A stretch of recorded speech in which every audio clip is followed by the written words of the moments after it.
Assalamualaikum warahmatullahi wabarakatuh. Perkenalkan, kami dari kelompok 3 dari kelas Teknologi Web B1. Di sini kami akan menerangkan tentang apa itu CMS Moodle.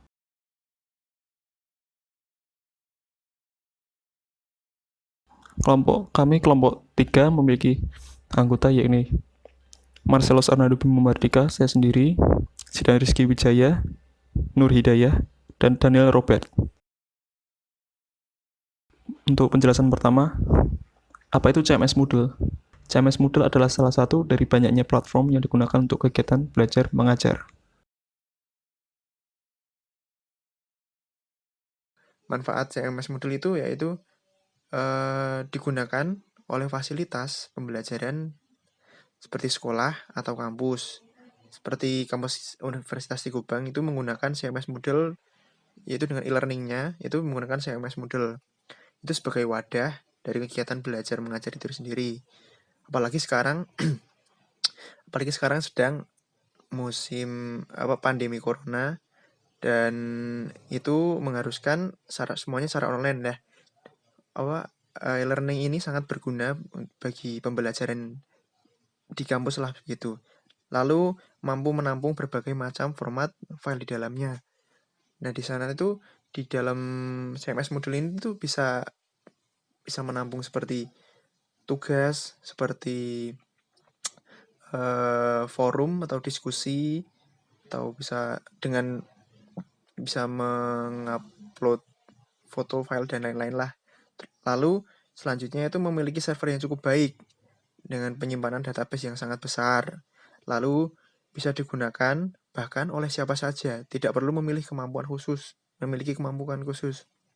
Jadi semua orang tuh bisa menggunakan ini semualah tanpa mempunyai kemampuan khusus.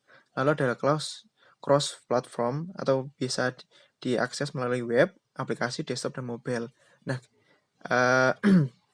ketika semisal kita tidak bisa mengakses lewat aplikasi yang di HP, tapi kita hanya bisa laptop, nah itu bisa diakses melalui web ataupun sebaliknya. Dan satu lagi yang terpenting yaitu gratis. Ya, gratis.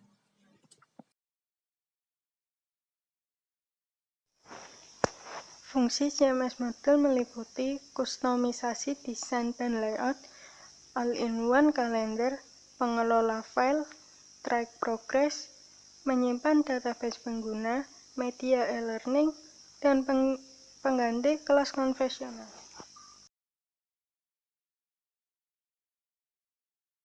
Yang pertama adalah kelebihan. Kelebihan yang pertama adalah sistem jaringan dan juga keamanan yang dapat disetting sendiri. Jadi CMS Moodle ini bisa kita setting atau kita desain sistem jaringannya sesuai dengan keinginan kita sendiri. Poin kedua, ruang akses yang dapat dibatasi dengan jaringan yang dibuat karena masing-masing user memiliki hak akses yang berbeda.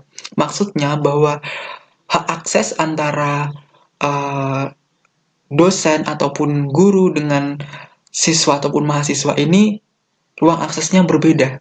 Jadi kalau ruang akses di dosen atau guru adalah membuat materi untuk disampaikan ke siswa ataupun mahasiswa, sedangkan ruang lingkupnya atau ruang aksesnya siswa ataupun mahasiswa adalah mengakses materi yang diupload oleh guru ataupun dosen. Poin ketiga, sistem pembelajaran yang dapat disesuaikan dengan kebutuhan user. Jadi sistem pembelajaran ini yang ada di CMS Moodle ini betul-betul disesuaikan dengan apa yang dibutuhkan oleh siswa maupun mahasiswa dan juga guru maupun dosen. Keempat, fitur yang lengkap untuk sebuah proses pembelajaran jarak jauh. Jadi CMS Moodle ini memang dibuat dengan tujuan untuk mempermudah siswa maupun mahasiswa untuk belajar secara jarak jauh ataupun secara online tanpa membatasi berapa jauh jarak antara dosen dengan mahasiswa ataupun guru dengan siswanya. Sehingga tujuannya adalah untuk memudahkan pembelajaran. Poin kelima adalah proses customizing yang relatif mudah dan banyak. Yang terakhir adalah fitur lesson. Fitur yang menarik dan sengaja didesain untuk mempermudah guru atau dosen dalam beraktivitas membuat konten yang menarik.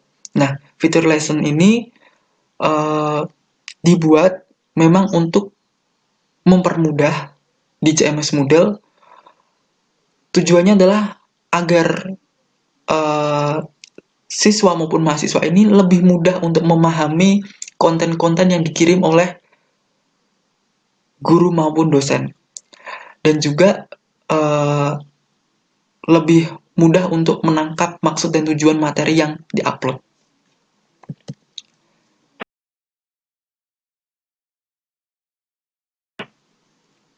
Poin ke B adalah kekurangan Moodle.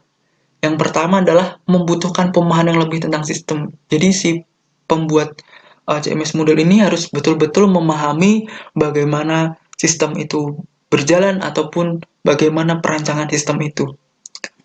Poin kedua, perlu adanya tenaga ahli yang bertugas sebagai administrator untuk membangun maintenance dan juga membangun sistem e-learning-nya.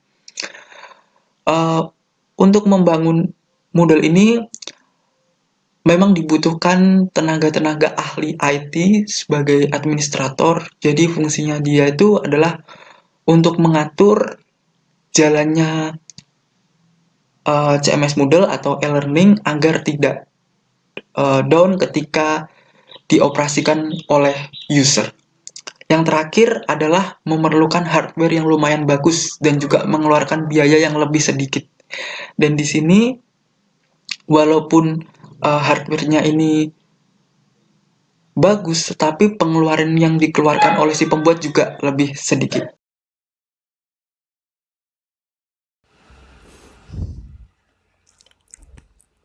Sekian penjelasan dari kelompok kami. Mohon maaf apabila ada kesalahan dalam pertutur kata. Terima kasih.